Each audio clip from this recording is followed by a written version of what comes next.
ফেলেছে এবং জান্নাতের কাতারে তার নামটা সুনিশ্চিত করেছে, তার মতো সফল আমার চোখে আর সেকেন্ড কেউ হতে পারে না। সুবহানাল্লাহ পড়ুন সবাই।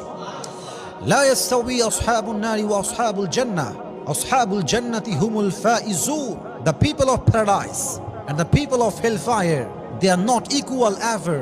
The people of paradise, they are gain the ultimate success in their lives. আল্লাহ বলছেন যারা জান্নাতি আর যারা জাহান্নামী তারা কখনো সমান হতে পারে না। যারাই জান্নাতি তারা আমি আল্লাহর চোখে সবচেয়ে সফল বান্দা। পড়ুন সবাই সুবহানাল্লাহ।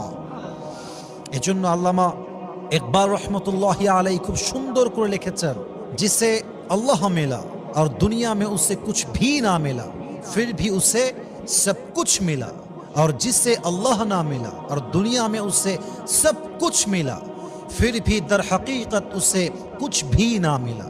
যে আল্লাহকে ওই মোহন মামা ট্র্যাক্টর চালায় কি করে মানে আর দুনিয়ায় সে কিছুই পেল না তবুও সে সব কিছু পেল।